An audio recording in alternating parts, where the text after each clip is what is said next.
I once considered keeping some pets in my office, but soon gave up on the idea.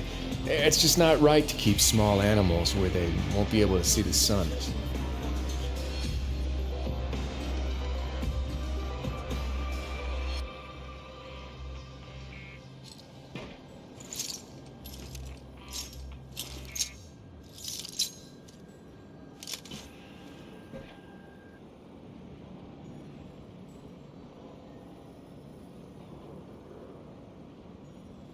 I want to go on a vacation with Galvana.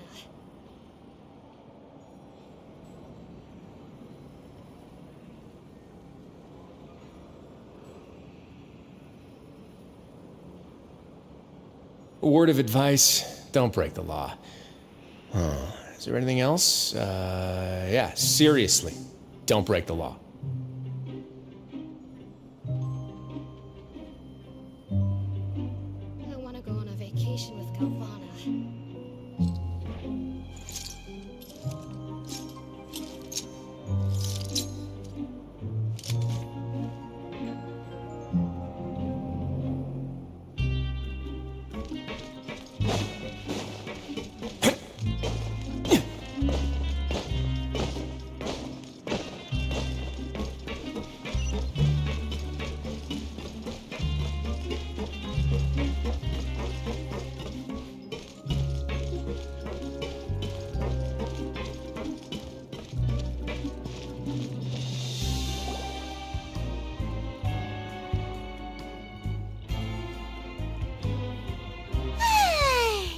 Now for a little rest after breakfast.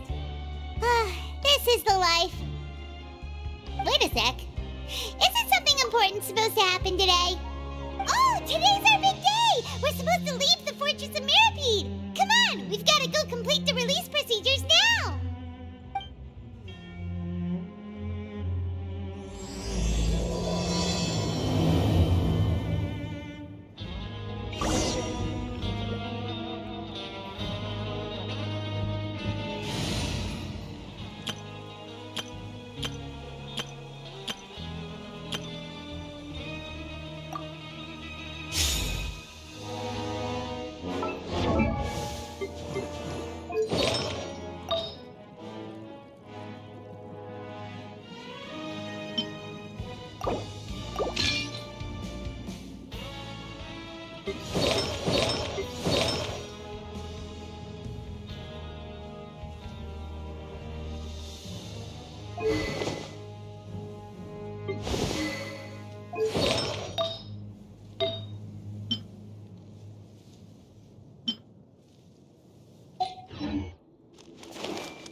Please, sign here.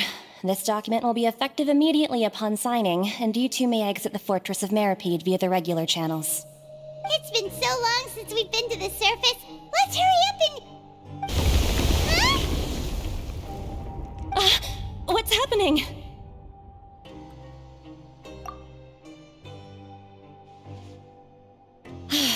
I'm fine, thanks. But I wonder what that tremor was just now. Let's go ask the Duke.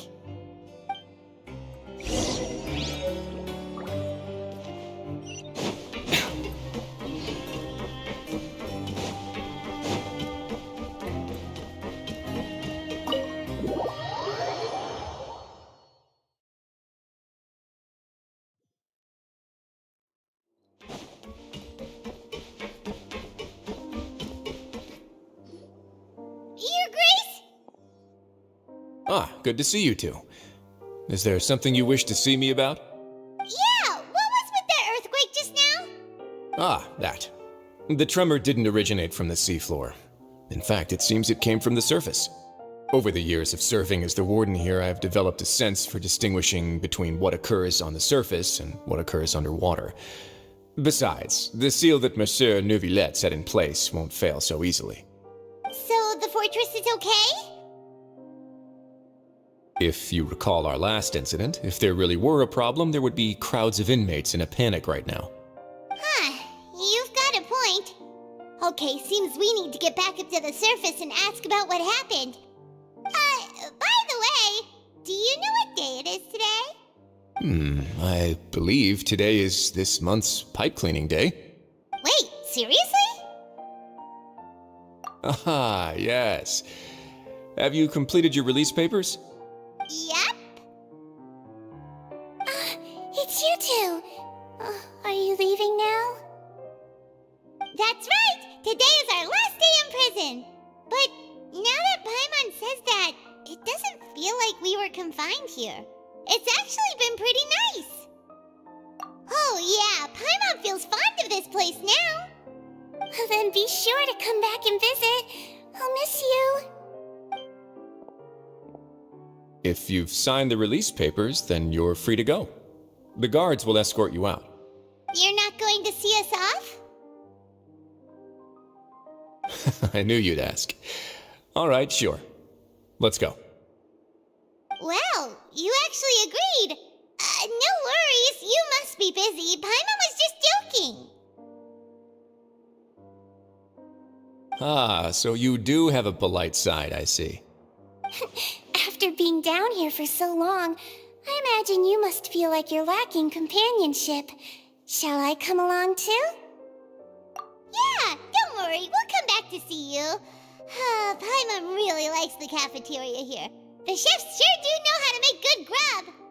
I hope you won't be here as convicts the next time I see you. We'll do our best to stay out of trouble. Well, it seems our work in the Fortress of Mirapede is finished.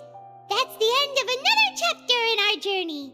And since Nervlev was the one who asked us to come here, we should probably go report to him now. Next up, the Palais Mermonia. You're going to see Monsieur Nervillette? Please pass on our kind regards. I'm sure just your regards will do, no? I believe it would be the polite thing to do. You're right. I've heard the Palais has been terribly busy these days. Tell him that I hope he hasn't been overwhelmed by the recent string of troubles.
Navia sure is buzzing with activity today.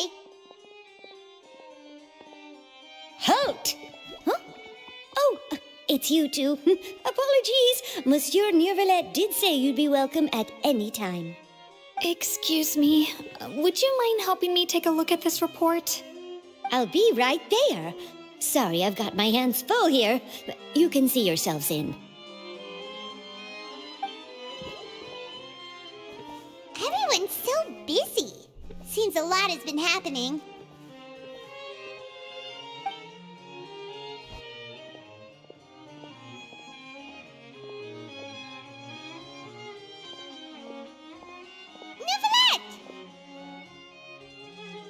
Hello.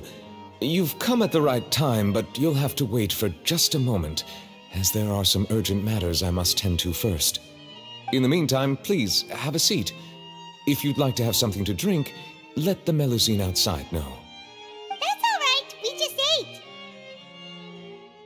Very well, then. Let's take a break over there while we wait for him to finish his work.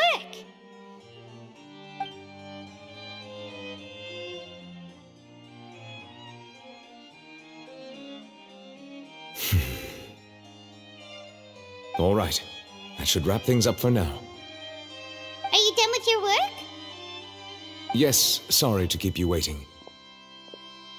Today should be the day you were released from the Fortress of Meripede, and it appears that you have managed to complete all the release paperwork.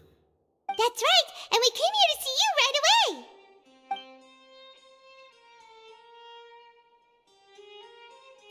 away. A massive whale. Do you have any idea what that might be? Judging from your description, that cannot have occurred in any ordinary waters, but rather something like the primordial sea. A whale of that size and shape cannot usually be found in the waters of Tivat. Therefore, we can only assume that Child is presently immersed in primordial seawater. Immersed in primordial seawater? But how? And is he okay? Most people wouldn't be capable of entering in the first place. I'm not completely sure how he could have gotten there myself. Yes, what is it? Oh, right! Paimon felt it too! We asked the Duke and he said it wasn't from underwater, so we figured you might know something about it. It turns out that I have just received a report about this particular matter. In fact, that's exactly what I was busy with a moment ago. The source of the tremor was here on the surface near Poisson. After the shaking stopped, the water levels in the Poisson area rose at an alarming rate. The water levels rose? Oh no! What about all the people there? Fortunately, the water levels only rose for a short period of time and have already returned to normal now. However, I still have a bad feeling about the whole phenomenon.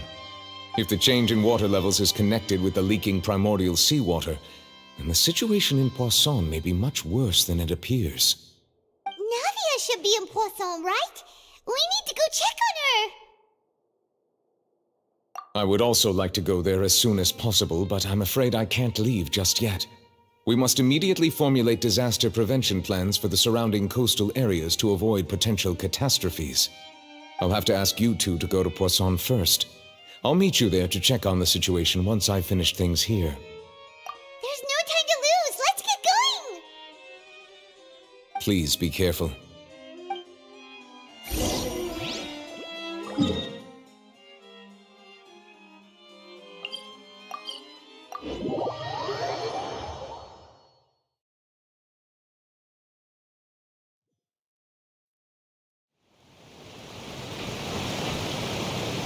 Oh no!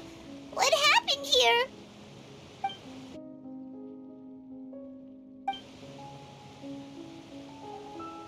Navia should be around here, right?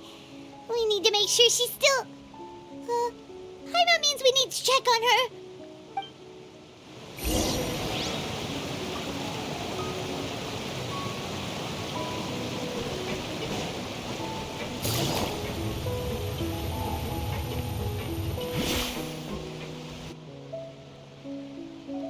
We haven't seen a single soul all the way here. Oh, this is getting scary. What will I ever do now? There's someone on the roof over there! Just stay put! We're coming up! Watch your balance! All right, just hurry!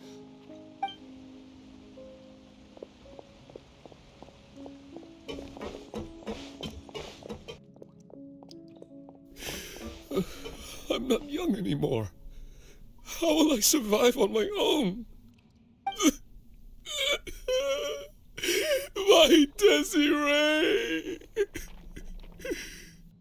Oh, he looks pretty sad. My leg!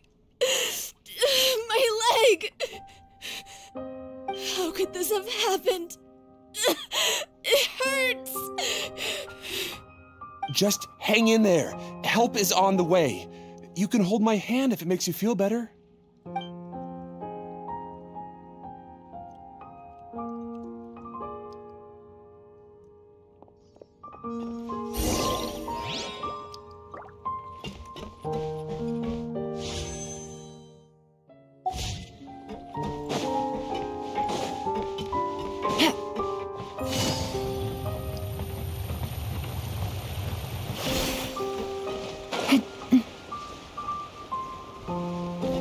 Take it easy.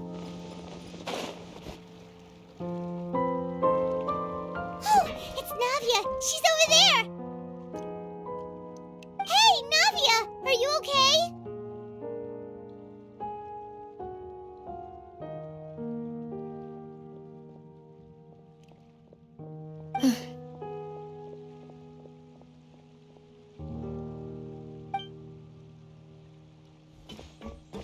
You're here. We heard there was a situation in Poisson, so we came as quickly as we could. Yes. As you can see, the water level suddenly rose. It caused quite the disturbance, in fact.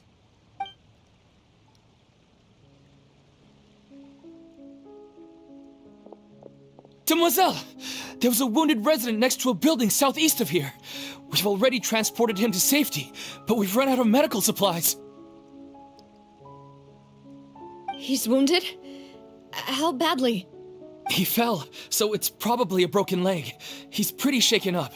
When the water level rose, he desperately climbed up to the roof. Once the water receded and he saw the ground, he became terrified and eventually... He jumped down then. Find the leader of Squad 1 and tell him to take the wounded resident to see a doctor. He should know where to go.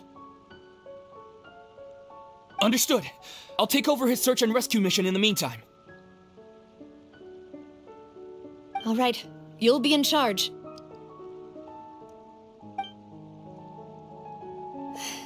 I'm sorry. Where were we? The situation in Poisson? Right. Allow me to explain. A little earlier, we suddenly heard a loud noise. At first, everyone thought that something might have exploded in the waterways. But before we knew it, water started pouring out from everywhere.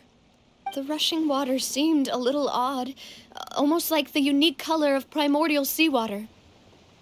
Some people didn't realize the danger and thought it was just ordinary water, leaking from somewhere. Everyone on the street who happened to be close to the water didn't have a chance to escape. As the water levels rose, they suddenly disappeared. They were all dissolved. Those who realized what was happening started to flee in a panic, desperately trying to get to higher ground. Many were injured in the stampede, and some people fell from significant heights.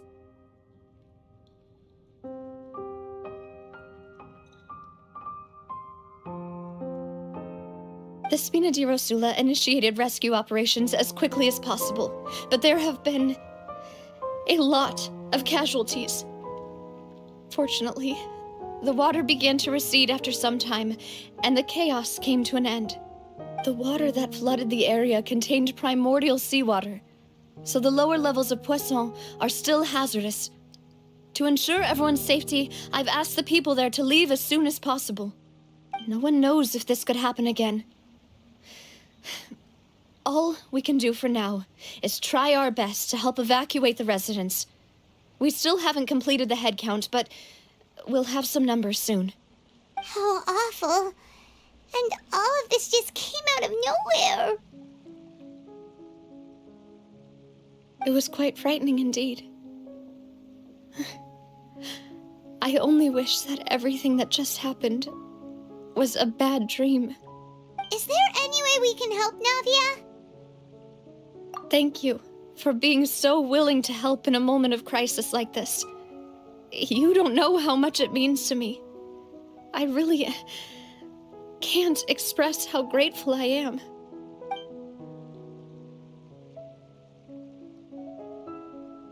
Don't say that, Navia. That's what friends are for.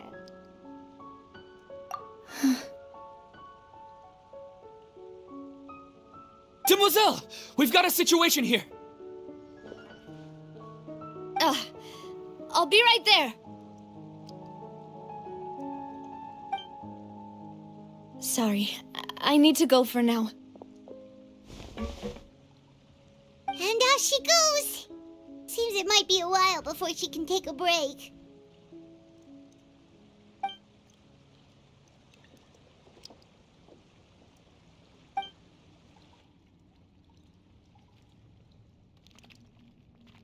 Okay, the wounded are being tended to, and we finished a preliminary head count.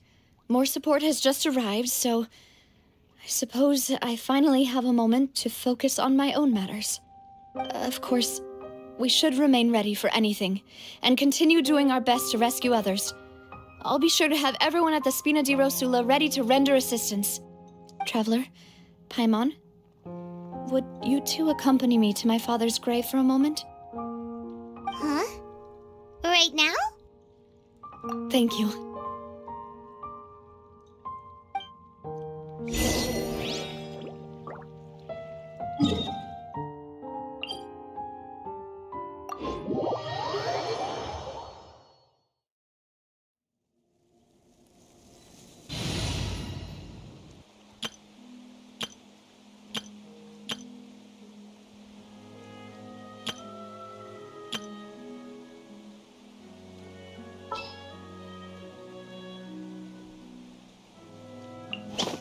I won't hold you back.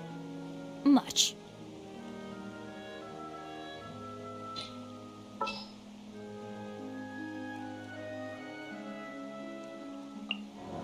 Sure.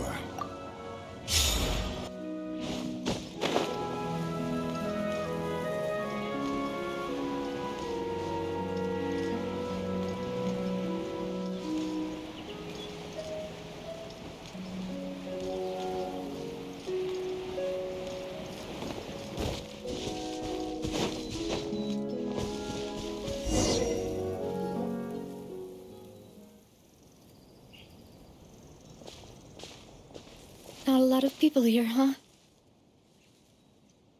Well, given the time of day and the whole situation in Poisson, Paimon doesn't think there'd be a ton of people here visiting graves.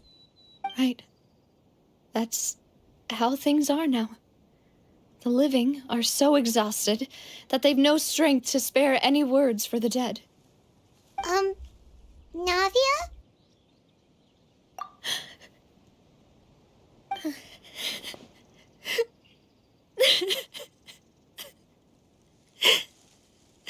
Navia, what's wrong?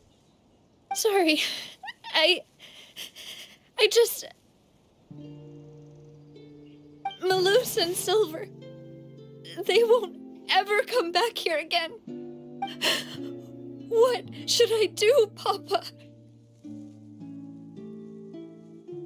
Huh? What happened to them? Everyone agreed on the rescue plan, but still, I was the one who initiated it. They were helping evacuate the residents, but they couldn't leave in time.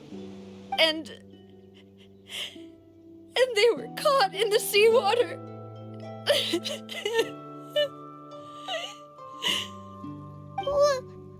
What should we do? I've known them for so long. And I know they weren't afraid. But that I could at least hold a funeral for my father. And I know where he rests. But as for Malus and Silver, they're just gone. I just can't.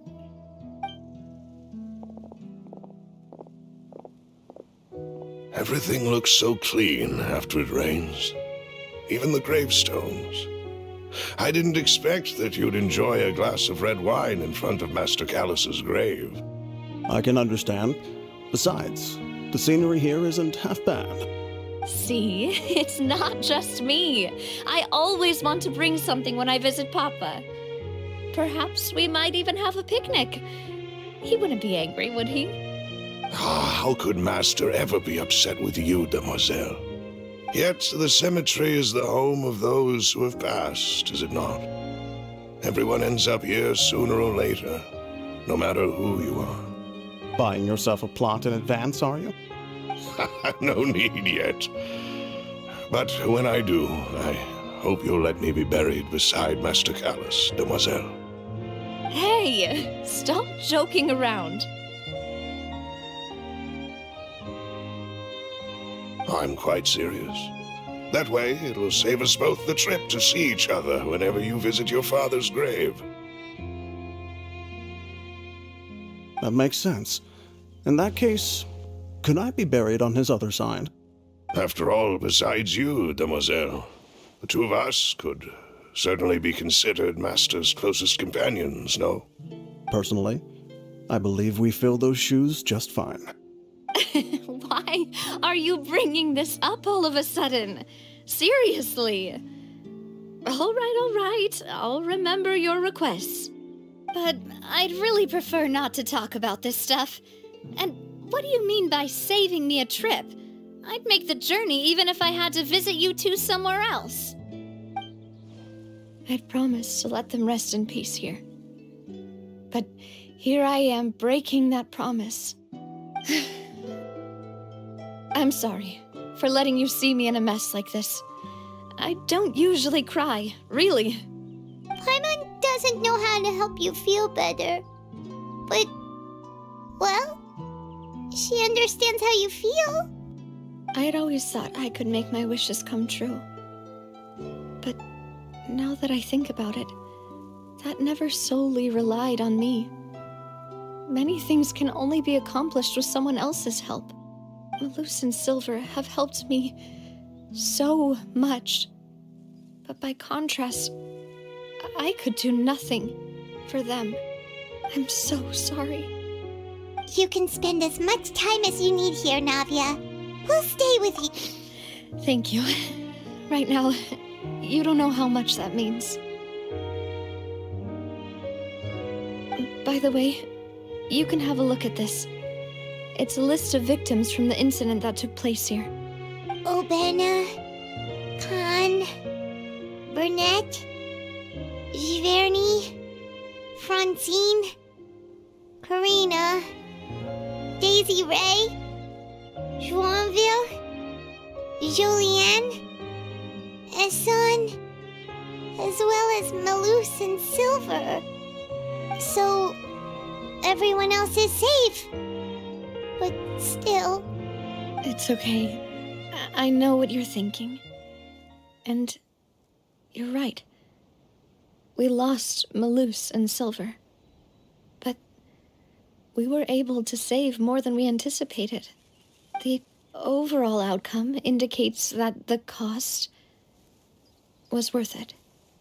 Right! Don't think that way, Navia. One person might be saved at the expense of another, sure, but that isn't something we should ever consider a trade. Malus and Silver were not the price for saving anyone. They're heroes. You're right. Thank you, Paimon. What you said just now was pretty amazing, actually. I'll remember your words. Oh, really? Seems you've become more eloquent in the time since we last met. The knave? What are you doing here? Is everything going well on your side? Yes, My people are carrying out the mission according to your request. All the residents of Poisson have been evacuated, and we're preparing to relocate them to higher ground. As for these supplies, we have everything taken care of. There is no need to worry. Thank you very much. Wait, do you two know each other? We just met recently. Right, Miss Navia? Usually, I would call this a coincidental encounter.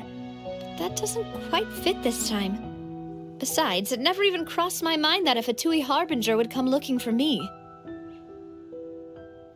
Thanks to the Knave, Spina di Rosula received generous support from the Fatui, which allowed us to complete the rescue and evacuation work so quickly.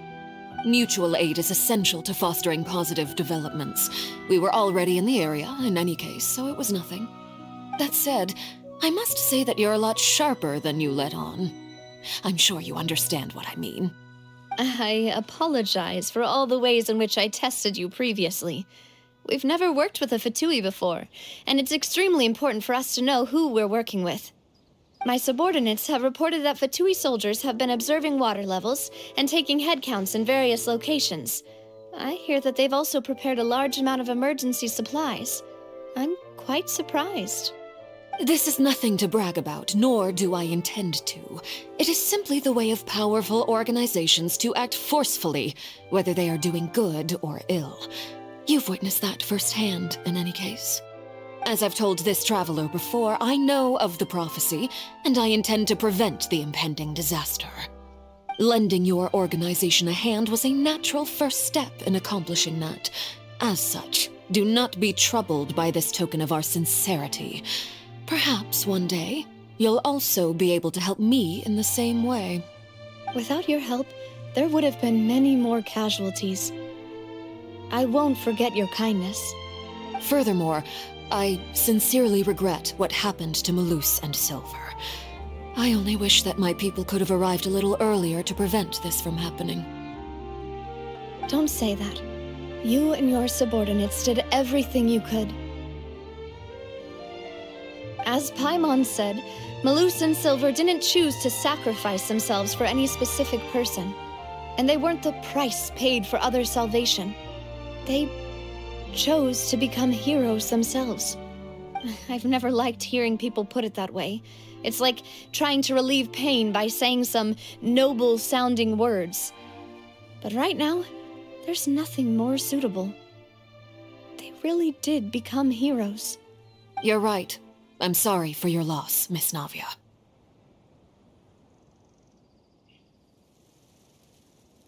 Water is life to Fontaine's people, and it also spells disaster. It's no wonder that people always say that prophecies represent fate. Fortunately, I've never been one for such opinions. So, you're one who will try to change fate, then? Of course. That is why I'm going to Hotel Bouffe de Thé. I still have some things to take care of, and the children need my attention. By the way, Traveler, Paimon, one more thing. Alright, then we'll just... This isn't right. Paimon thought you would ask us to walk with you for a moment so you could tell us something in private. That is a clever and useful conversation technique, which I do like to use when necessary. But there's no need today. It would not hurt to have Miss Navia listening in. Traveler, I'm sure you remember that I said we could work together when we had the chance. You and I both know that there may be issues with the Primordial Sea. Previously, it was the Fortress of Maripede's sluice gate, and this time it was the water levels in Poisson. These are both signals. Indeed. Allow me to share the latest intel I've received from the House of the Hearth's intelligence network with you. During some recent investigations, a child claimed to have discovered some ruins near Poisson. The ruins date back to ancient times, and seem to be worth investigating in many ways. Judging by the dating of the ruins, they may be related to the prophecy and the coming crisis. The situation is becoming more urgent, so any pertinent information will prove extremely precious. My people initially came to prepare for ruin exploration. Unexpectedly, this disaster struck. And at present, we're all busy prioritizing the rescue effort. So that's why the Fatui were already in Poisson. I wanted to take the children along, but unfortunately, Linny, Lynette, and Fremine have all been dispatched to higher ground to assist affected residents. Linny told me that outside of the house, the person they trust most is you. Which is why I want to give you this task. The House of the Hearth's members see each other as family, but Linny, Lynette, and Fremine said that they also see you as such, even though you are not from the house. I'm sure you already understand how earnest they consider their friendship with you to be. Oh, that somehow makes Paimon feel kinda happy. The intel I just shared about the ruins could fetch a high price. But since the children consider you family, it's only natural that I freely share it with you. Got it! So all we gotta do is go to some ruins, right? We can handle that. Excuse me, but may I tag along? You wish to join, Miss Navia? But are you sure you're up to exploring some ruins? You need to rest. Well, I'm sad, yes, but I can't just go back and plop myself into a chair by the roadside and do nothing. There's no point in being depressed while we still have a disaster on our hands. As my father's successor, I must live up to the hopes he had in me. Besides, I'm also doing this for myself. I need something, a distraction, to keep my mind off Malus and Silver.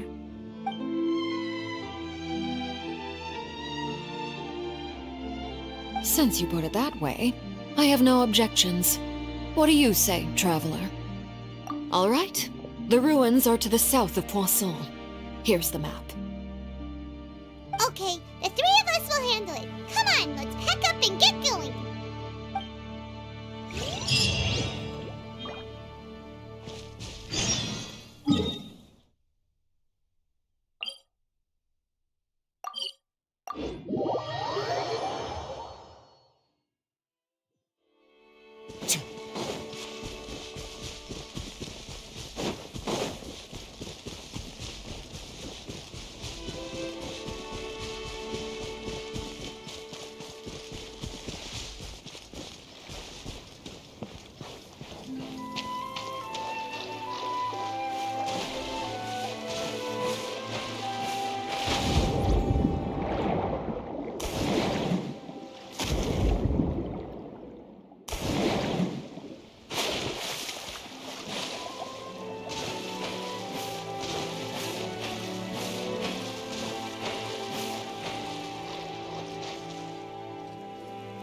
So, are these the ruins the knave was talking about?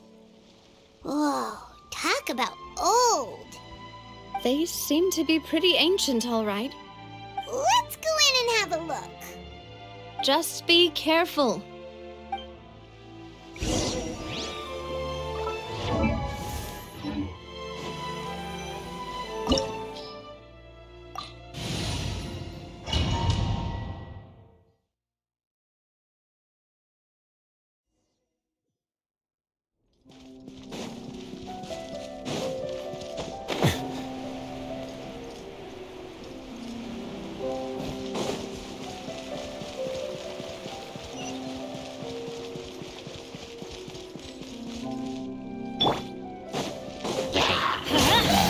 This is order.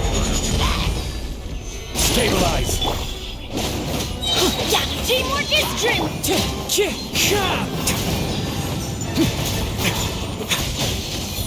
Let's begin. Dada Kondala.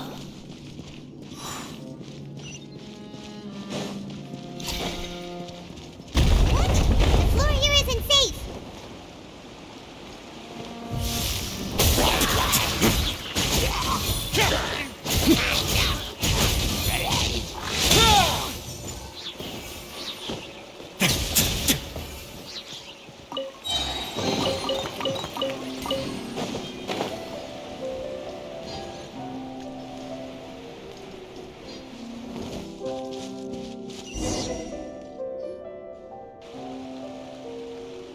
this place has also been contaminated by primordial seawater.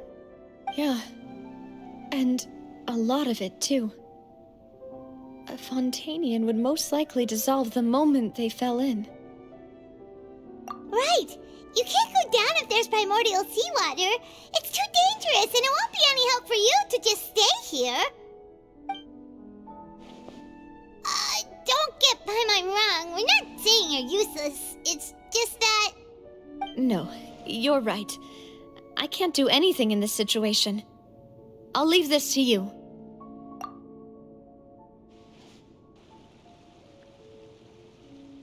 That complicates things. Maybe the only way left is forward. In that case, do you want to wait for us here? The water levels here are unstable, and there's a chance the water will rise. So staying here wouldn't be safe either. I'll go together with you. Perhaps we'll find the exit just up ahead. All right. Come with us for now then, but please be careful.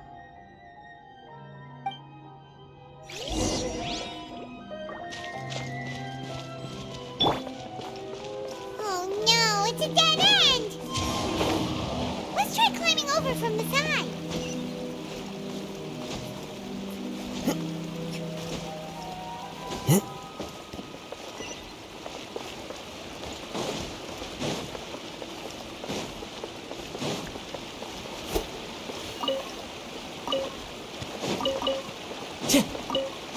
Time to go.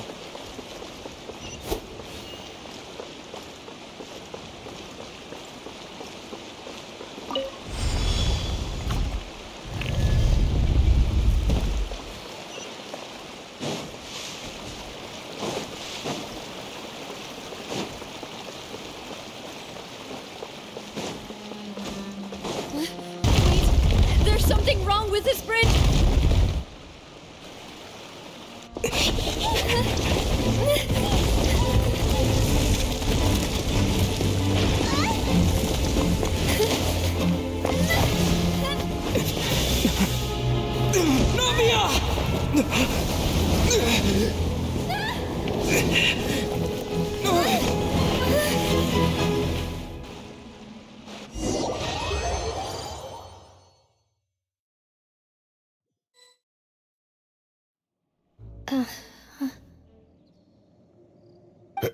Demoiselle? Huh? Demoiselle, what are you doing here by yourself? Would you be standing here till dark if I hadn't come to get you? Maybe she just wants some time to herself, Malus. Oh. Was I sleeping? Yes, it would appear so. I must be tired. That's quite possible. However, you were the one that suggested we go out for a walk. Oh, right. I nearly forgot. It must have slipped my mind when I dozed off. I haven't had a nap today yet. Have I? This is a familiar feeling, yet something's a little strange. Is something the matter, Demoiselle? Oh, no. No, I'm fine. I was just trying to recall why we came out for a walk. Do you remember Mr. Giverny? He'd requested our help before with foreign merchants who had a debt dispute with him, and we'd resolved the matter not long ago. We were headed to see how things were going with him at the moment. Ah, right. Yes. I remember now.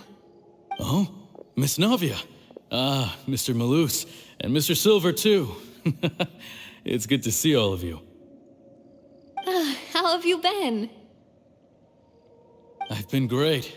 Thanks to your help, those bothersome merchants finally realized that I wasn't the one they were looking for. Why, I wasn't even the guarantor for that person. They were knocking at my door day and night. Even my neighbor, Obina, was getting fed up with them.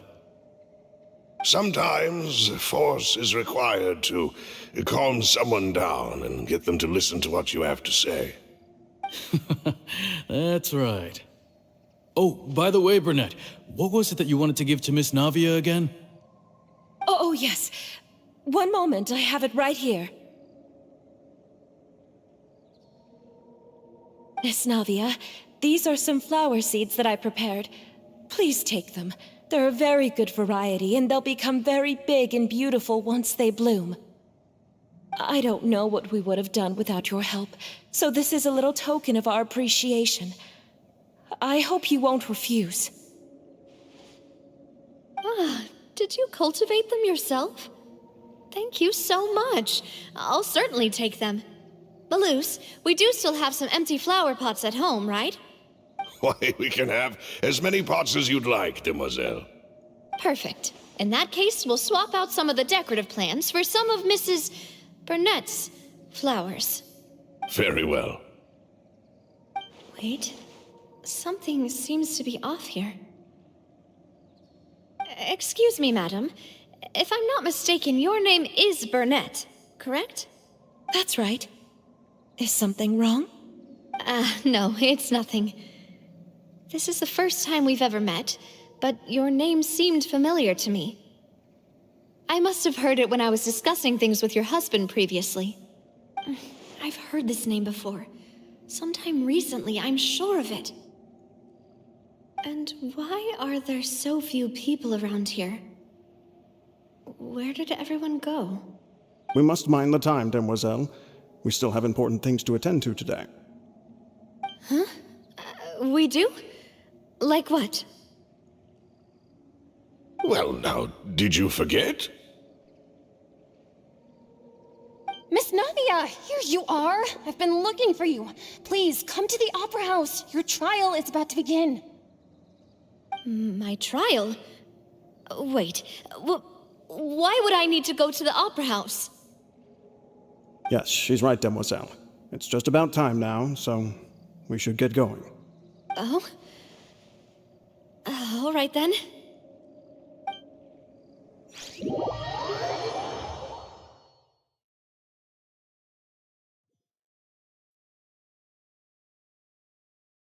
Look, it's Navia! She's here!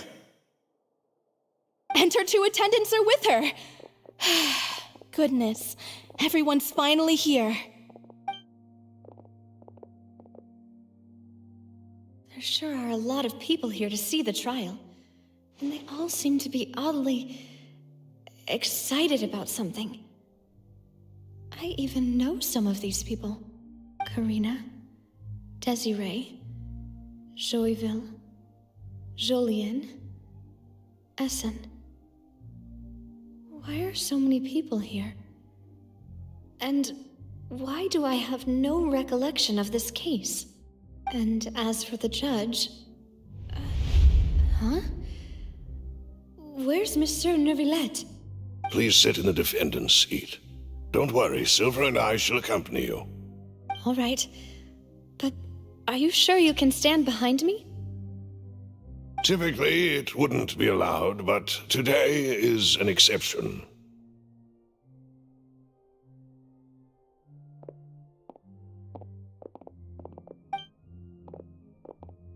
Hey, what kind of place do they think this is? Come on, do they have any idea what they're doing? Seriously. Enough with the whispering! Could someone please tell me where Monsieur Neuvillette is? And why I'm standing trial? My dear Miss Navia, have you not yet realized what you've done? In that case, allow me to explain. As all here know, you are Master Callus's successor, the head of the Spina di Rosula, someone held in high regard by every soul in Poisson. After you took over the Spina, you treated all of us just like the late Master Callus had. If anyone in need reached out to you for help, you responded. Not only you, but your butler, your subordinates, nearly everyone in the Spina di Rosula fought for the well-being of those in Poisson. Wait a moment. Aren't you just proving that I'm a good person? Yes, correct. Absolutely right. And that is why you stand accused. You have helped so many people get through so many difficulties. You are one with us. We are inseparable. We are one big family, all of us who are from Poisson, inextricably linked. And with you being so important, we couldn't possibly do without you. Therefore, this fair and honorable court shall declare you guilty, and you shall stay here. You will be together with us forever. Huh? What are you saying? Everything you have said is correct. I have indeed done a lot for my hometown, and I would be willing to be with you all, but what is the purpose of having me stand here like this? What is there to discuss? Ah, well, if that's what you think, then I have no further comments. How wonderful, Miss Navia!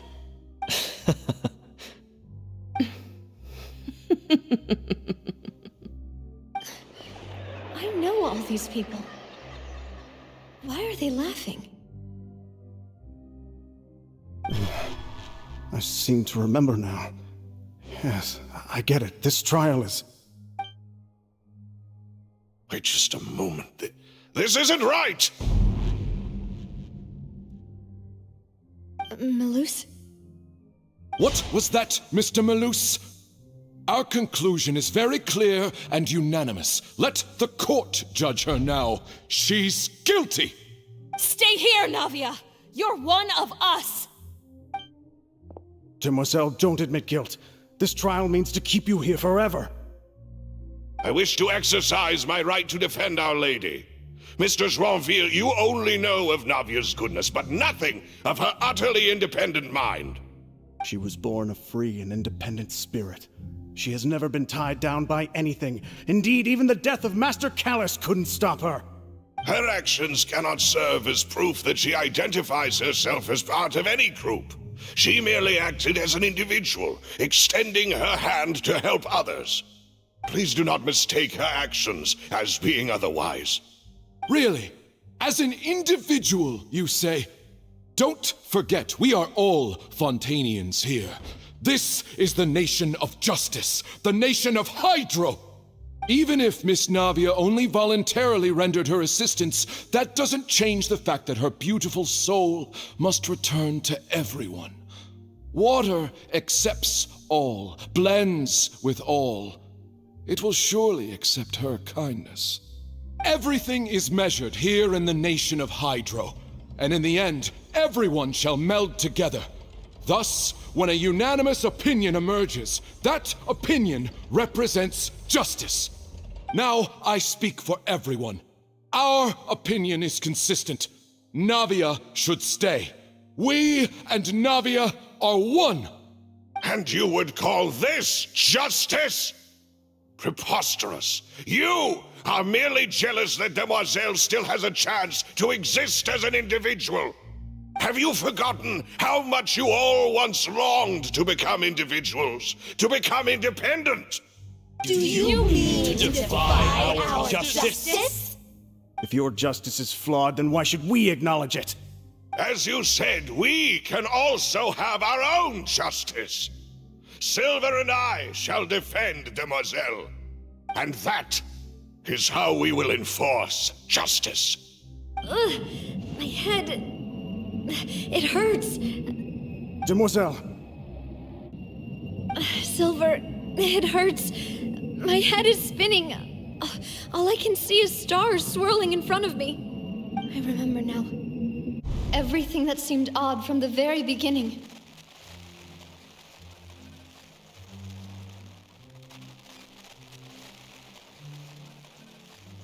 Karina, Desiree, Joyville, Jolien, Essen, and Mr. Giverny and Mrs. Burnett, who we met earlier. Even Malus and Silver. I don't want to admit it, but they're all dead.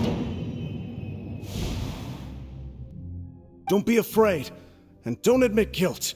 We will protect you to the very end. Absurd! Who are you to say that she cannot be judged? We are the majority, and in the nation of trials, the majority is absolute justice. We are the will of all. Don't let them escape! We shall keep Navia here with us! Mr. Malus and Mr. Silver, must you be so stubborn? How could the two of you possibly hope to stand against the collective?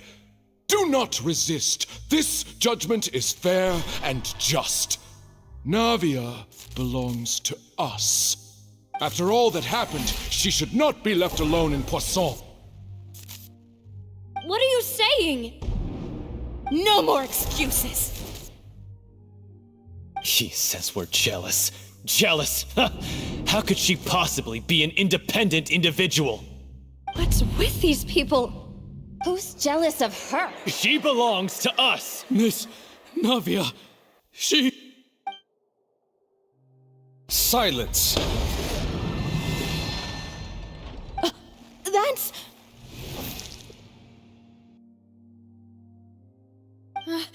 Monsieur Neuvillette! Such commotion is prohibited in the court. The accusations you just presented are nonsense and cannot constitute a proper trial. The court will adjourn for the rest of the day. In this, I shall hear no objections from any unauthorized party. Our thanks, Monsieur Neuvillette. Please leave with me, Miss Navia, while there is still time. But... Go on now, demoiselle. This is your only chance to leave this place. What, can't bear to leave us behind or something? Malus. My apologies. I couldn't resist making one little joke once I realized that this shall be our last goodbye. Malus... Silver... Quickly, you must come now! Goodbye, demoiselle. Farewell.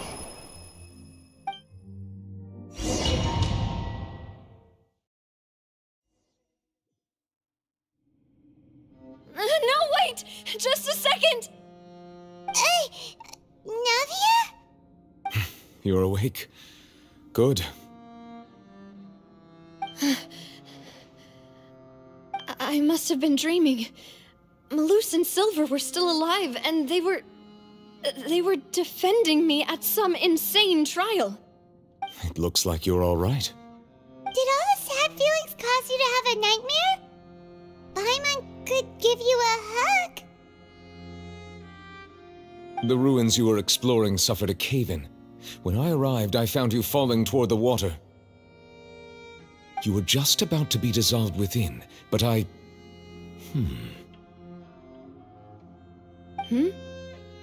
What is it? I think I saw two Oceanids protecting you. It was only for a moment, perhaps even a fraction of a second, but they gave me the chance to retrieve you. Were it not for their intervention, I would not have been able to rescue you before your consciousness dissipated. Wait, did you say Oceanids? You mean like what happened with Vache? Perhaps those two Oceanids were the people you saw in your dream. I always told them that they didn't have to protect me. To think that they'd keep doing so even after death.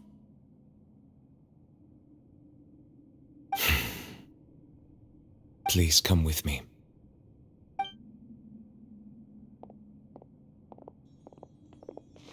Neuvillette, are you okay? Oh, I am quite all right. Perhaps there's something we could chat about? Why do you look so stiff all of a sudden? Oh, Paimon knows. You're the type who feels awkward when there's nothing to talk about, right?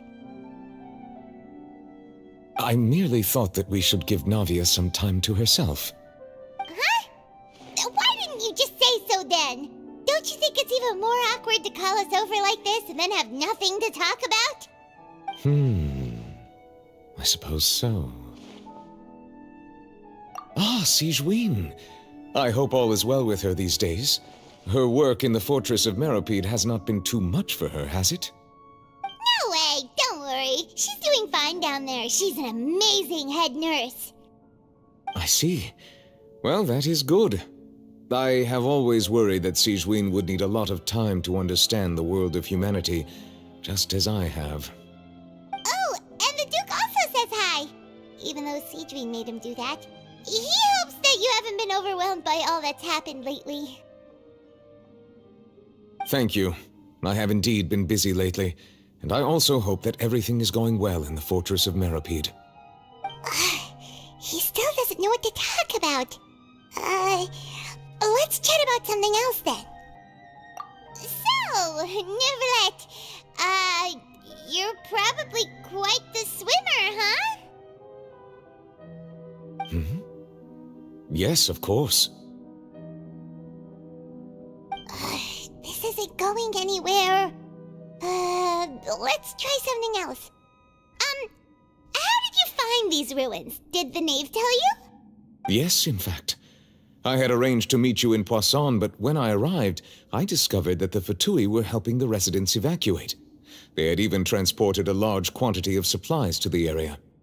Amid my astonishment, I ran into the knave, and we had a chat. She informed me that she had asked you to investigate the ancient ruins here. Yeah, we originally planned to meet up with you, but we thought you might still be busy with all those official documents. We didn't think exploring the ruins would take very long, and who would have thought you'd wrap things up so quickly?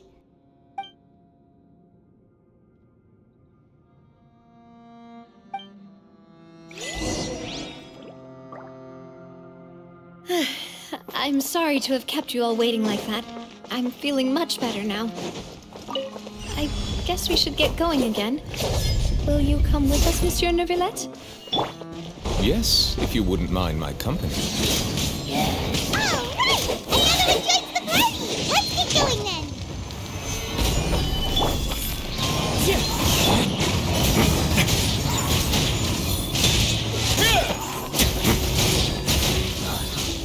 Dada Kundala.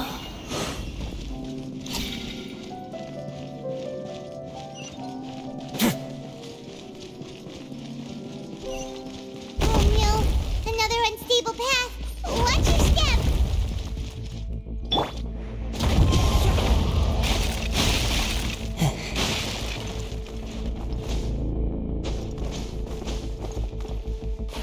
Wind Strider.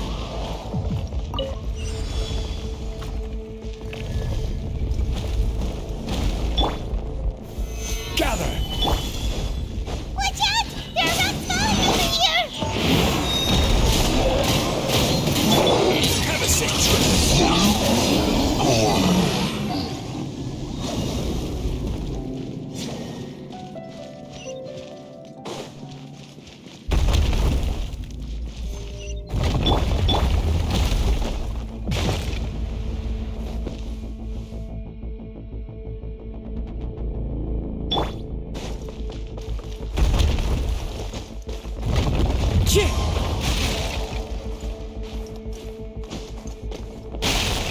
Seems we're almost at the top.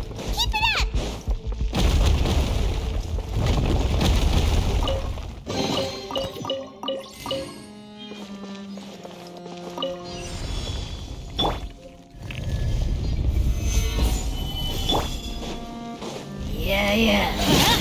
Teamwork is dreamwork!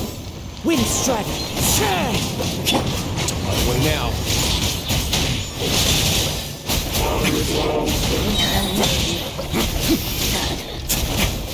It's get a little chilly.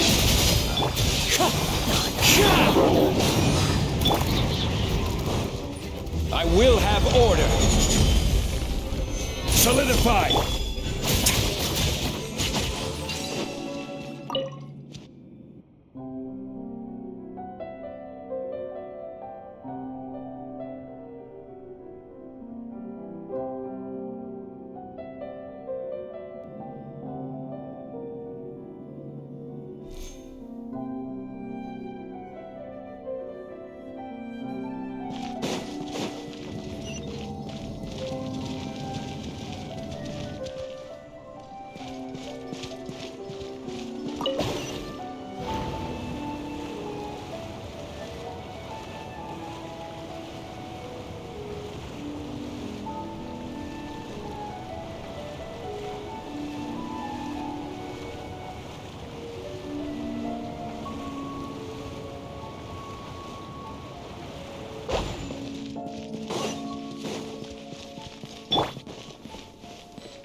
Looks like we've reached the end. This is the place. There should not be any other hidden spaces in the vicinity. The path sure had some twists and turns, but it turns out that this place isn't actually that big.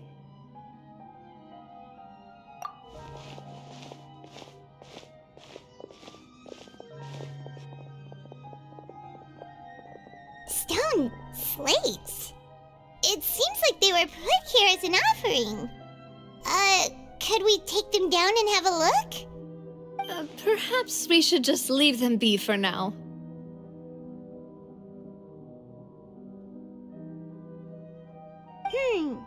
There are 4 locations in total, but only 3 stone slates. The slate that should be in the first empty spot is missing. The surrounding walls also show signs of damage. There's something written below. Let Paimon see. Reason dictates that this nation be destroyed. I shall record the history of its future here in its past. Say what? It feels like someone left these slates and these words here for a purpose. But does he mean that Fontaine should be destroyed? That would fit the circumstances dictated by the prophecy, yes. Indeed, the slate's contents correspond to it. Take the second slate, for example. There's a person kneeling here. She seems so dedicated. And there's a whole bunch of other people behind her doing the same. She's facing this... what is this? Some kind of island in the sky? And is that Lady Farina in the third image? Did the Hydro Archon fall into the water? And is that a ring of people around her? Paimon doesn't quite get it. Are they all in the water? The fourth image. I know this one. This exactly matches the content of the prophecy. The people will all be dissolved into the waters, and only the Hydro Archon will remain, weeping on her throne.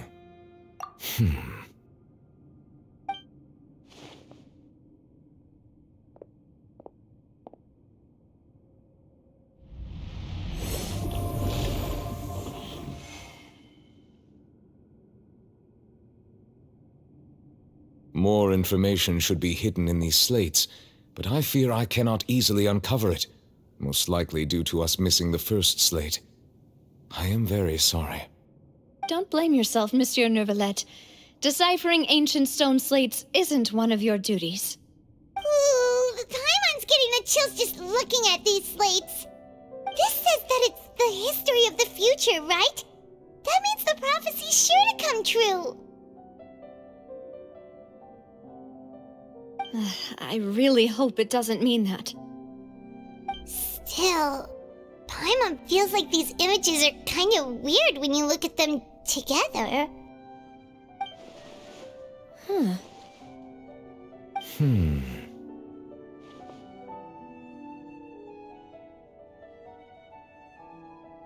That's right! If the images are in chronological order, shouldn't the fourth, the waters drowning Fontaine, come before the third, where the Hydro Archon herself falls into the water? And yet the order is reversed here.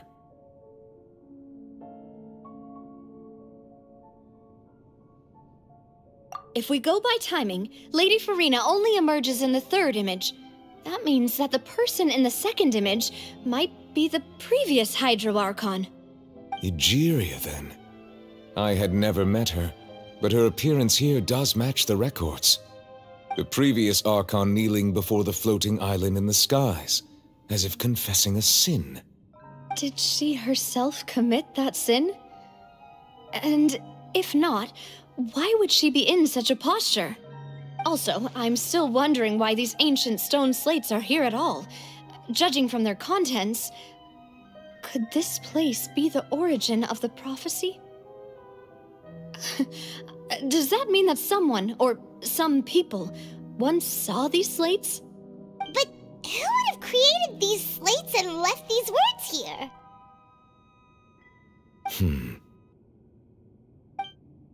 It seems that any further clues will have to come from Farina. In that case, there's no time to lose. There's nothing else to be gained here, so let's head back first. Yeah, we'd better get somewhere safe for now.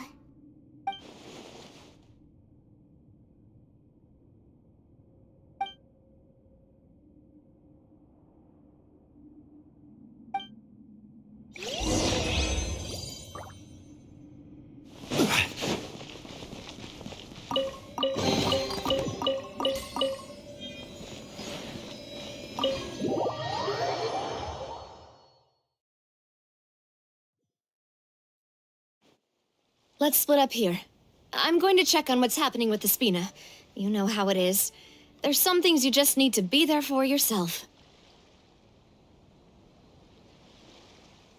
You still have energy for that, Navia? Paimon's already beat. Just head back to the Fluvsandre and have a rest then. Thanks for keeping me company all this time. I'll depart as well. Thanks for your hard work today. Rest well, everyone.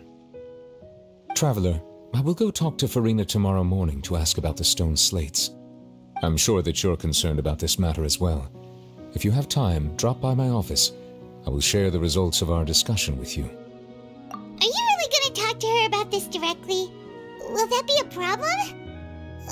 Paimon's getting a little scared now that it's come to this. She has long been harboring secrets and will not give them up easily, which makes it all the more my duty to ensure that she understands the present situation. Alright, we'll leave it in your hands then. You're probably the best person to talk to her anyway. I will be carefully considering my words tonight.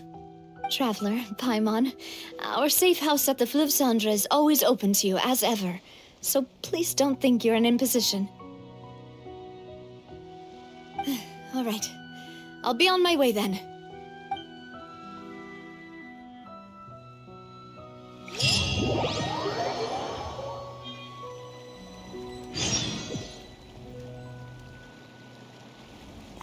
We're finally back! Welcome back. We've got a special menu prepared for you two tonight. Yay! And there's good food too! Navi, no, the boss is the best. Ooh, desserts! Nice! These are all Paimon's! Paimon's already starting to forget what happened today. Oh, that voice. Is that who I think it is? Huh? It's you two. What are you doing in Fontaine?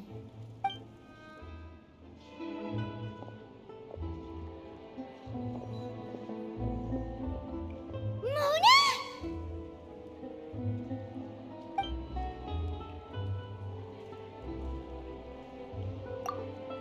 Seriously, nobody just uses a scry glass whenever they've got time to just see who they'll meet on the road. Still, we didn't expect to see you here.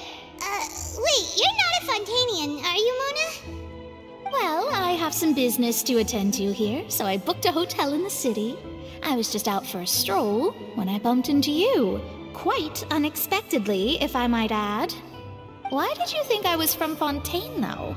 Is that because Magistus doesn't sound much like a Mondstatter surname? Yeah, let's go with that.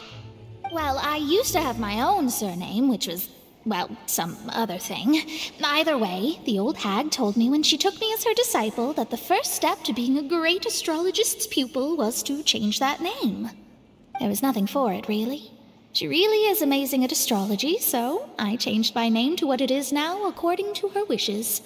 To my surprise, however, Magistus is not the name of some ancient house or clan. It isn't? Nope. Although it is used by us in place of surnames, it generally just means great. Wow! Imagine including a boast in your name. Wait, are you gonna have to put that into your genealogy as well? I reckon so. In any case, I'd give my disciple a name like this as well, if I were to take one. Astromancer Barbeloth Trismegistus. Whoa, that's a long one. Does it also mean great or something? My name means Mona the Great Astrologist. As for the old hag, hers is, in plain speech, the thrice as great Scholar of the Stars. Just take it as a title specific to astrologists. Thrice as great? That's so petty. I know, right? That's just how she is. She used to call herself Magistus, actually, but when she took me in, she changed her name to Trismegistus. Talk about excessive. Magistus is thus the calling card of our school, so to speak, which makes it about the same as a surname. It's all right if you don't get it. You can look into it further should you need to study astrology more deeply. That sounds terrible! Ugh. But anyway, you're not Fontanian, are you, Mona? You're from Mondstadt, right? Well, I was born in Mondstadt, yes. My parents migrated to Dorman Port, and I traveled with the old hag for a while, after which I settled down in Mondstadt City. Oh, that's a good thing then. At least we know you won't be dissolved by Fontaine's waters. Speaking of that, I'm sure you're aware that a bunch of things have happened here in Fontaine, right? I know you're not a local, but I'd avoid getting too close to any water that looks strange all the same. There's something ominous about it. Well, the water, I mean. That was the main reason, yes. Just a while back, the Steambird invited me to take part in a panel and speak about the circulation of the prophecy as an astrologist. The invitation was sent quite early on. I don't think anyone expected Fontaine to be in this much trouble. What do you make of that prophecy, Mona?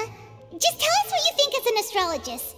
Your word would go a long way to make things more certain and less scary. What I can tell you is that I'm an astrologist, and that this prophecy concerns the fate of Fontaine, even that of all Tevat. Ascertaining this is akin to reading the fortune of the whole world. I'm afraid that this is not something that just anyone can do. If I could do it, you would no longer call me an astrologist, but a visionary. But on the flip side, the prophecy is so huge and powerful that it must surely come from a powerful visionary. Its contents involve the fate of the world. Disregarding it would be a mistake. A visionary? Sounds really powerful and all, but does such a person really exist? Of course. The old hag could do it, and I'd bet there are others amongst those Hexenzirkel colleagues of hers who could do something similar. Huh? Are you sure? All right, I'll help you. It isn't often that I see you with such a serious look on your face. I'll tell you once I hear back from her. Thanks, Mona. You're amazing as always. Oh, well, this is something only I can do after all. So yes, your praises are quite welcome. That's the greatest of astrologists for you! Of all the people we know, you know the star's the best! Indeed, indeed. That's the spirit. Oh, sorry. I came to see what all the commotion was about. If there's anything you need, do not hesitate to inform the Spina di Rosula. Oh, whoops. Guess we were getting a little too carried away there. Well, I'll go tend to my own business now. If I receive any news, I'll be sure to come find you two again. And there she goes, quick as rushing water. And here we are with the Spina guy giving us suspicious looks.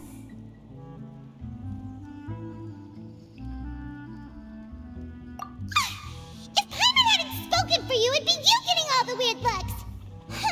The things Paimon does for you. That's more like it.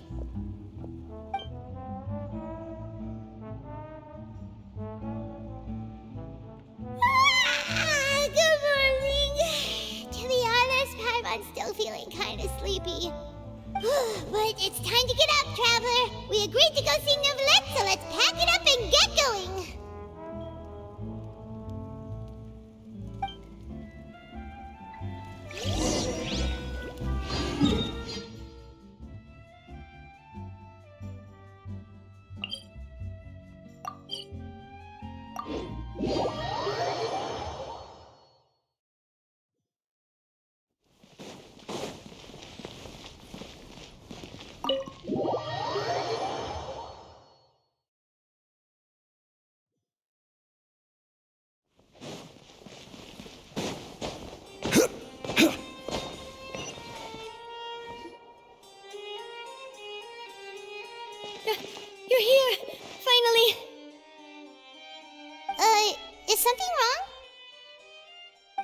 Seigneur Valette and Lady Farina, they seem to have gotten into a dispute. Please go see for yourself.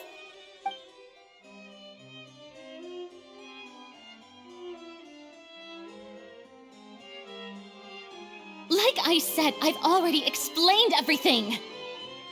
And yet the problem has not been properly solved. There is little space for excuses between us. It is not my intention to offend you, but please, tell me where you stand. You are the Hydro Archon Focalor, are you not? Look at this. This is a list of the victims from the recent Poisson incident.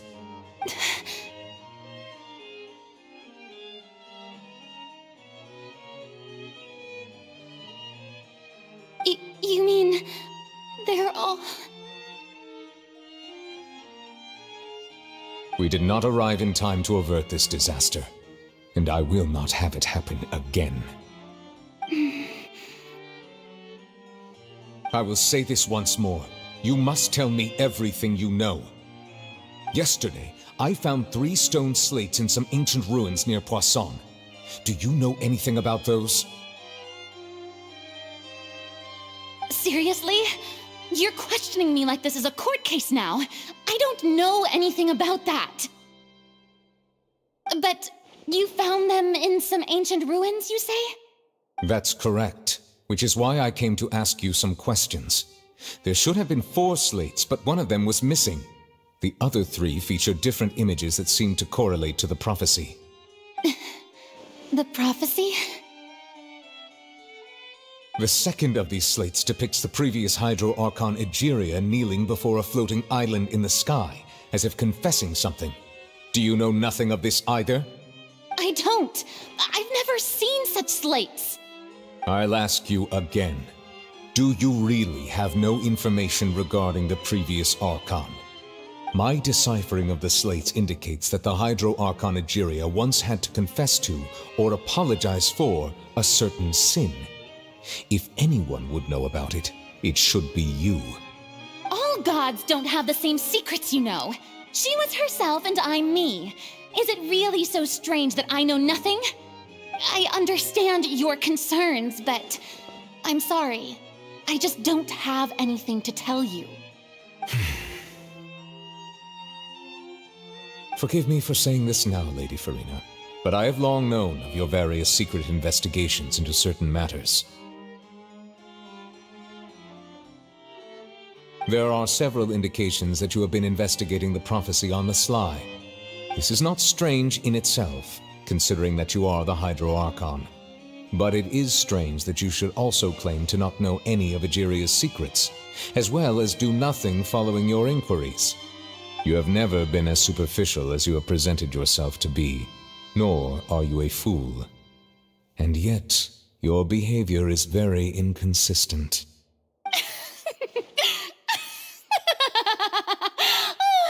So you've been watching me all this time, have you? I didn't think you were that type. You... Well, since you know about my secret investigations, then you should know I'm actually working to take care of it. There's no point questioning or suspecting me. You're the Eudix, but you're still my subordinate. You should be following my lead. Just trust in me, your Archon, and do as I say. Never mind whether you can truly convince yourself to or not. It'll all turn out fine. That's all I have to say. We do not discuss this matter again. Oh, the opera's about to start. Toodles!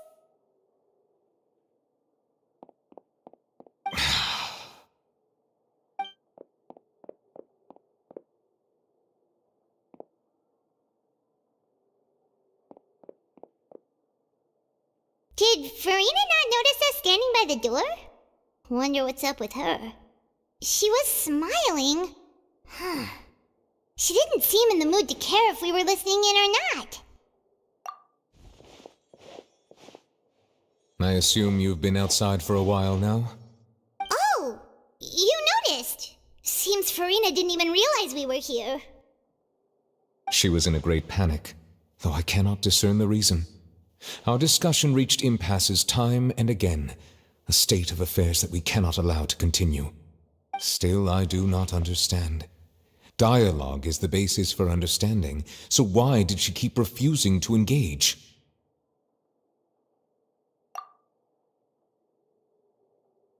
Everyone in her inner circle has noticed that she is hiding some secret. The issue is her attitude. I fear that she will not reveal anything unless absolutely forced to. We may have to create a situation in which she will have no choice but to speak. Oh? Like what? Normally, people will only reveal the truth when standing trial.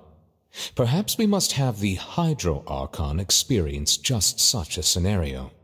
But Farina's seen so many trials, and she's really good at dodging questions. How do we make sure that she won't just slip away at the first chance she gets?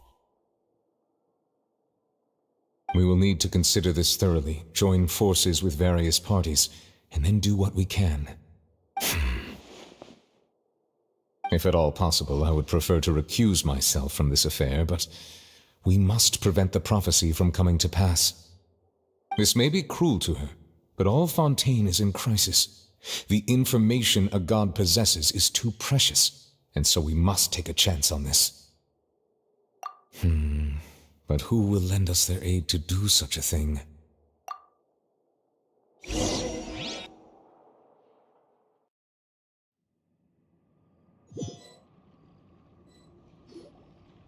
Well, that's everyone, huh? Speaking of which, it was pretty smart of you to think of hiding here. Poisson was just involved in a disaster, so it's presently devoid of people. That naturally makes it the best choice. And here you are drinking tea like it's the most natural thing in the world, huh? That's what families should do. Sit and enjoy a leisurely time together. It's nice to enjoy tea here, you know? Care for a cup? Lend me your ears, everyone. Or perhaps one of you might like to start us off. How about you, friend? Me? No, I don't think I can. Then, how about you, good sir? I fear that I will cause the mood on this boat to become as somber as it is in court. Well then, I guess we're lucky we've got a local like me to organize things. Wonderful, the spotlight at last. I guess I'll be facilitating things from here. That was a little long-winded, don't you think? Oh, you might be right. Anyway, to cut to the chase, our friend here, the Traveler, has brought us together to discuss something. As for what that is, well, let's start by saying that we'll be pooling our efforts together to create a series of traps. Oh, how intriguing. Well, it's just an expression, really. One that I just learned from Chlorand, and used on the spot. So, let's invite her to explain in detail. A round of applause, please.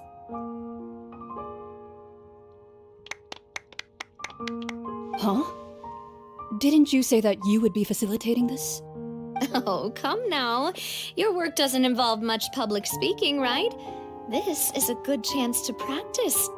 You might even pick up some fancy oratory tricks to impress your boss with in the future. I see.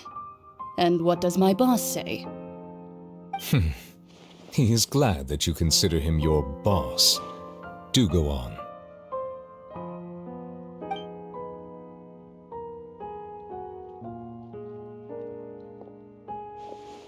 In that case, do any of you have experience hunting? Not that I recall. Fremine and I once used a wooden stick in a basket to catch wild rabbits when we were younger. As for Lynette, oh, right. You were sick that day, weren't you? I've also gone diving to catch some fish before. Does that count? I'm afraid not. You may or may not have heard, but Fontaine once played host to a group known as the Marechaussee Hunters. Though that was their name, they did not hunt animals, but rather various monsters left behind by the ancient dynasty of King Remus. Today, Fontaine's monster population has already thinned greatly, so the hunters have blended back into society, taking up arms in other lines of work. They even left a unique methodology of hunting in their wake. A trap comprises of the following components: bait, a trigger, and a containment device. Sometimes a lethal implement will also be necessary to deal with the prey. So, if we were to build a trap together, right now, what would you choose to build it with? For me, I would prefer something basket-shaped. Pigeons and rabbits will see the bait and naturally enter the snare. Our line of work requires a deft hand, and we're some of the best in the industry, so you can count on our techniques. You used some of those techniques while moving the people of Poisson, didn't you? My subordinates mentioned that you even performed some magic for the bawling children. Yes, and I even managed to gather some intelligence in the meantime. I'm quite the multitasker if I do say so myself. I'm afraid I can't claim that as my strong suit. I prefer more stable methods, like placing bait in the water and waiting for the fish to come within reach. That's the kind of method I would count on. Calm and steady. Exactly the kind of person who would catch loads of fish.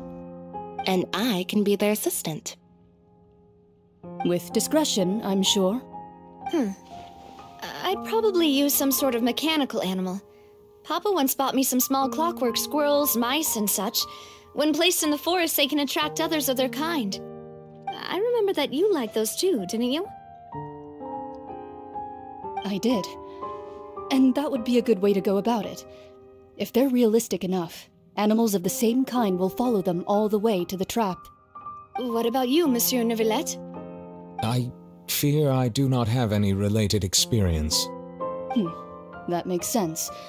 You usually solve problems directly, without the use of any such tricks. But I do have one more question for you, Monsieur. If we were to create a trap now, how would you design it? I would like for it to be effective, but bring no harm to the prey. A more gentle trap would be ideal. Kind, as always. However, our intention doesn't necessarily change the containment device and the type of implement we need. If we wanted to kill the prey in one strike, we would need a powerful implement.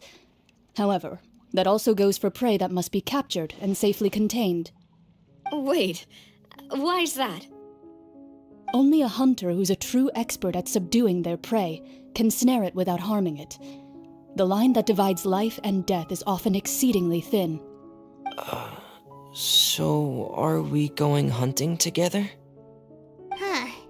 We hadn't thought of seeing ourselves as hunters. It kinda works, but maybe it's still not the best metaphor. If our means of capturing and dealing with our prey is to put them on trial, then the hunting metaphor is actually quite accurate. But we shall require much more courage than any hunter to judge a god, a being whose seat is an exalted throne. Oh, so that's what's going on. Sounds very interesting.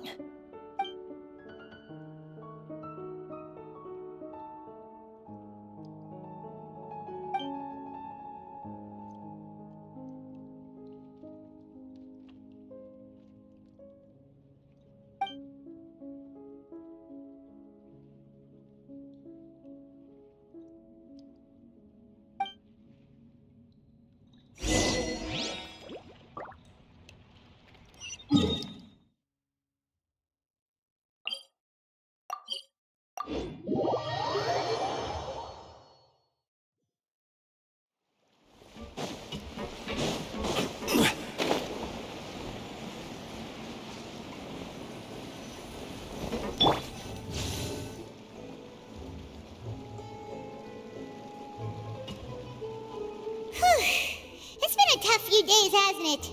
So much has been happening. Paimon didn't think the meetings would go on for so long, but everyone seemed pretty fired up, huh? Paimon thought they'd be at least a little frightened. Well, Fremine was, now that Paimon thinks about it, but everyone else just looked a little surprised. Well... It's hard to say. Paimon doesn't have any experience with this sort of thing. But with you around, Paimon sure will do great. After After all, you're the most reliable person in the world, aren't you? Huh? Did you just pour some tea? Paimon didn't notice you doing that at all. Then what's that? Paimon's never seen that cup before. Don't be frightened. I'm just joining you two for tea. I merely refrained from saying anything till now. Who's that voice? But there's no one here. Aw, have you forgotten me already? Wait, you are familiar. You're the voice we heard from the sky in Sumeru. The voice from the sky, I fear that description is wrong. Though, not completely wrong. You're feeling lost now, just as you were feeling previously. I sensed that confusion and thus came to you. Guiding people is an irresistible hobby of mine, after all. Consider me a passerby, just accepting a commission from my friend's disciple on a whim. The prophecy. Yes, what has been prophesied will be fulfilled. You may view such things as the history of the future. What? Then is there any way we can stop it? I believe you have witnessed a failed attempt with your own eyes. Can everything in Tevat so easily be changed? So you've caught on. Just as prophecies are usually only the future as seen from the perspectives of the gods, could things be happening in hidden corners where the gods' gaze does not fall? Are the things that you shall see different from the fate that the gods perceive?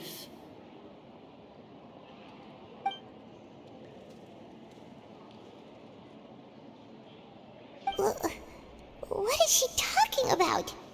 It all sounds really impressive and important and stuff, but it also sounds kind of scary.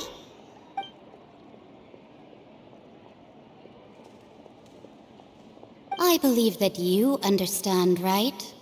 Some things are insignificant, but others you must reach out to change. Ultimately, fate shall serve as your only guide, no matter what will happen in Tevat's future. All you need to do is to play your part. This was good tea, by the way. Thank you for your hospitality. Well, that'll be all for today. The voice. It's gone.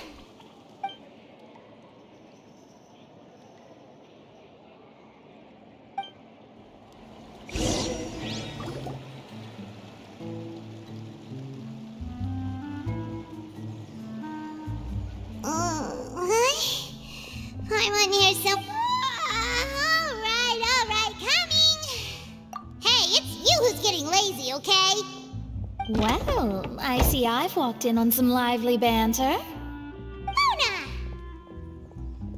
Fine, just fine. I went to take part in that Steambird panel.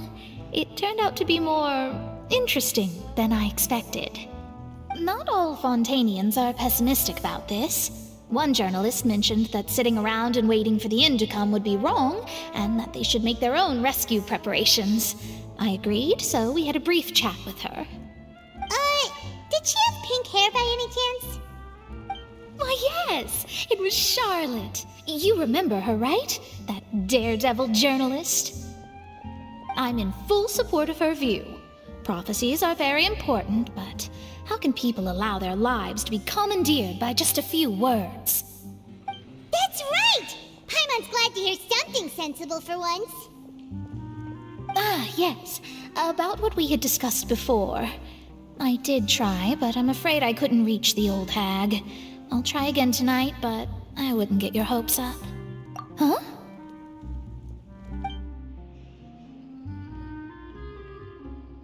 Goodness gracious. Are you serious? She said that even the god's gaze has blind spots. Pretty bold if you ask Paimon. Most people would believe the gods to be all-knowing, right? The Hexen Circle members are certainly anything but ordinary. As for the mage named N, the old hag has mentioned her a few times. She said that N's sense of direction is incredible, and that she loves guiding those who are lost. But I've never met her, and if she were still alive, she'd be... well, suffice it to say that the hag's at least a few hundred now, and N's been around for longer than that. Whoa, the Hexen Zirco sounds like a scary group. But they must really stay in shape to live so long. Their abilities alone are pretty terrifying. If she came to see you personally, then the problem you're facing must truly be of great importance. Well, it's not like Paimon could understand anything she said. Yes, she was quite cryptic, but I suspect she means that there is still a way to turn things around. She didn't say when or what that would be, though, so... perhaps it is something that you cannot know right now.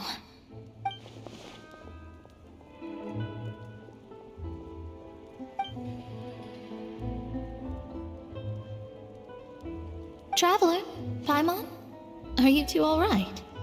Oh, we're fine. We're just a little down right now. It kind of feels like the end is coming, you know? I see. I feel that same sense of desperation, too.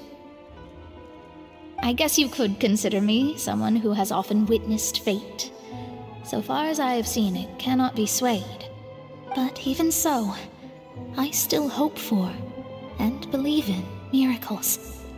Astrology is eternal and rational, but fate may not be. It is cruel, but it can also be beautiful.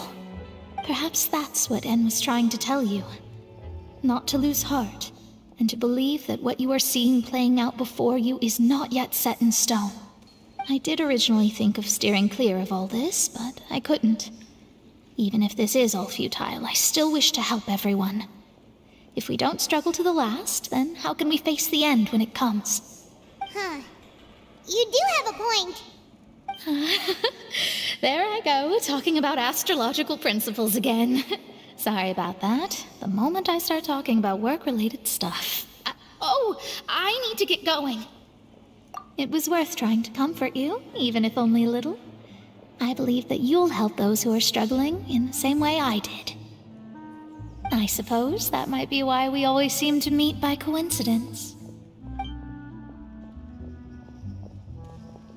Paimon feels kinda moved by what Mona said. But also kinda sad, too. Hey, Traveler. Paimon suddenly feels like going outside for a walk. Let's go. Let's walk around the city, shall we? There's a few spots we always like to walk.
Have you ever seen any stickers on my back? Do me a...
Another test subject. Going in! As one with wind and cloud, wind strike. Let's begin.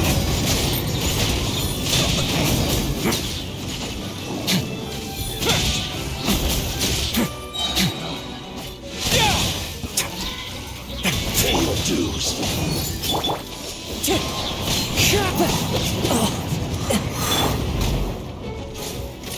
Stabilize. Everybody stand back! Clouds high, the birds call. Stay cool. Face your guilt. And now, Can't run from death.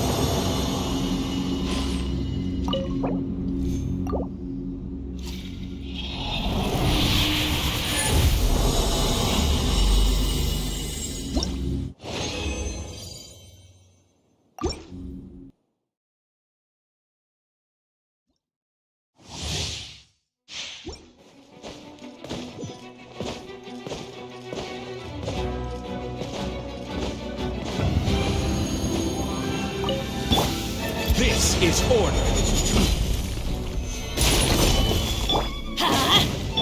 Wind Strider. Teamwork is dreamwork! Let's begin.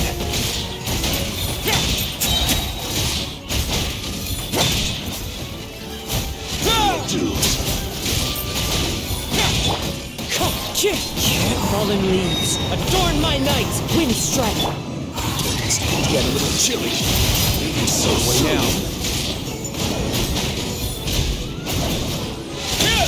You can't run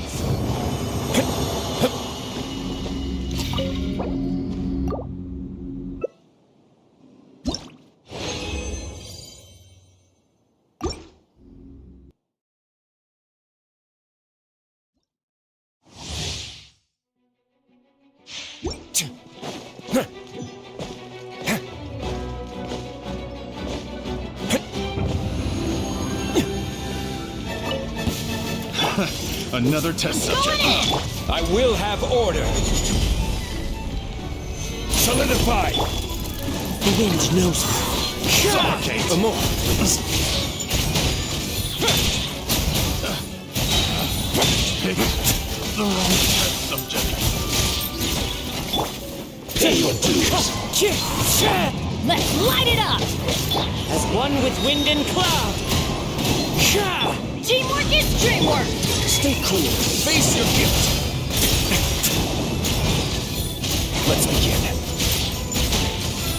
Prepare yourself. You can't run from it.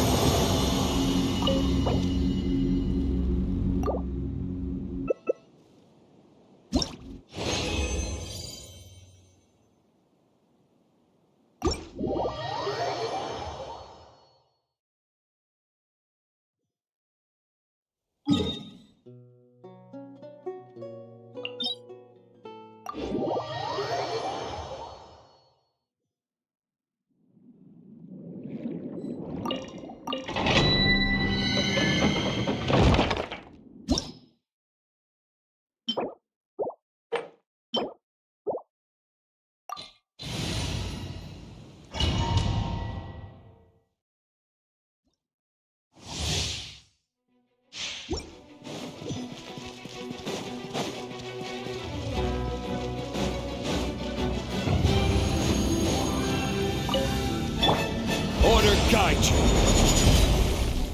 Gather. Get out of here!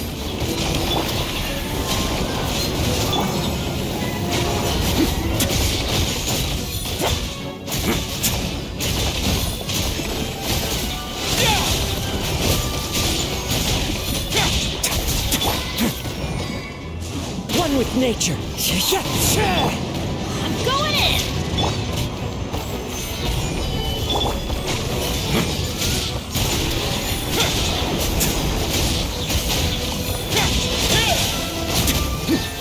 It's going to get a little chilly.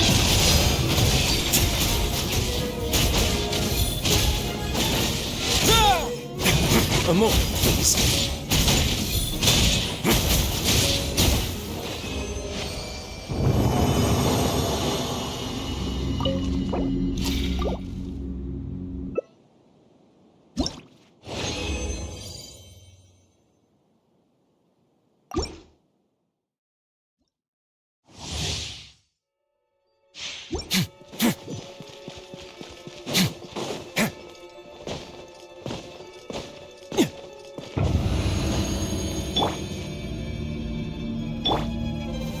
Stabilize!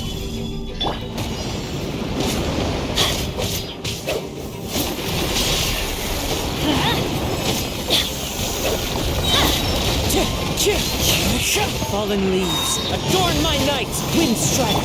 Teamwork is dreamwork! Let's begin.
Huh? Our names are written in this newspaper. What's going on? Let Paimon see! The underwater stronghold, the Fortress of Meripede, has continued in its noble autonomy, but that does not mean that others cannot interact with it. My recent attempts to enter the fortress bore little fruit. Huh. Guess Charlotte still hasn't given up on that. Thus, did an Outlander friend become the focus of this report, a blonde adventurer with their white fairy legends trailing in their wake. It is said that this mysterious traveler once visited the underwater fortress. So while the fortress's interior remains a mystery behind closed doors, do not fear, for the tales of the traveler contain surprises in spades. Journalist Charlotte's biggest scoop yet, the Traveler's Trail, World Walker. Huh. Charlotte took so many awesome photos of us and we never even noticed her. She hasn't been able to get a hold of anything at the fortress, so since we're easier to find, she's using us as the subject matter instead? Ugh, seriously? Well, fine. Those headlines and photos do look cool, so Paimon will forgive her this time.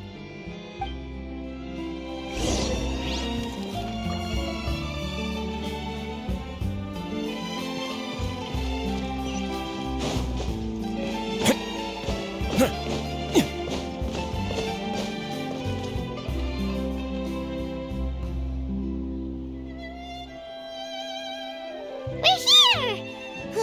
Paimon's hungry. Should we go in and...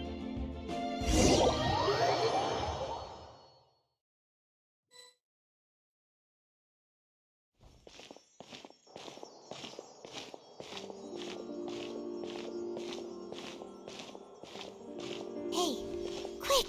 Look! That's the limited edition only 16 slices a day cake! It was so delicious the last time we tried it! Despite the tense situation we were in, let's give it another go. Paimon's sure it'll be great! One slice of cake, please. Someone showed up after all! Oh, wait, you're the one from the Palais Mermonia. Oh, are you here to buy cake too? It seems Monsieur Nervalet was right. You really can eat. Wait, did he really say something like that? That's right. Even he has his own preferences when it comes to food. As for me, I love the cake and coffee here. Do you come here often? Usually every day. Every day? It's part of my daily schedule, apart from work. I shall have my cake and coffee. Then what if someone told you one day that this place would be closing soon, and you wouldn't get to eat cake here anymore? What would you think? But why would it close? Well, Paimon doesn't know either, but Maybe the waters will rise tomorrow. You know, like in the prophecy. Oh, the prophecy. To be honest, I haven't paid much attention to that. No. Still, even if there'd be no more cake tomorrow, that wouldn't keep me from having some today. No. It's the same for eating in general. You might not be able to eat tomorrow, but if you can do so today, then you should carry on. That's what people call living, you know. Huh. Don't be sad. Excuse me, could I have 2 more slices of cake to go? These 2 slices are for you. Sijuin said that this kind of expression you're making is what humans call being sad. Oh, you know Sijuin? I sure do. She was born before me, and she sometimes comes to the surface to teach us things about humans. She said that humans are creatures that are saddened easily, yes, and you can only lift their spirits by feeding them delicious food. So please try the cakes here. I've got something else to do, so I'll be going now. You two try to stay in a good mood after eating, all right? Bye.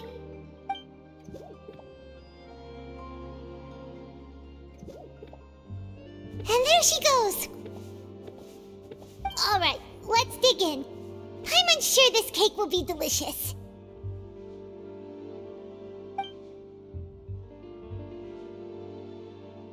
It's more delicious than last time, and the flavor gets even better with a sip of tea. It sure would be nice if we could come again tomorrow. Sure would be nice if we could always eat delicious food here.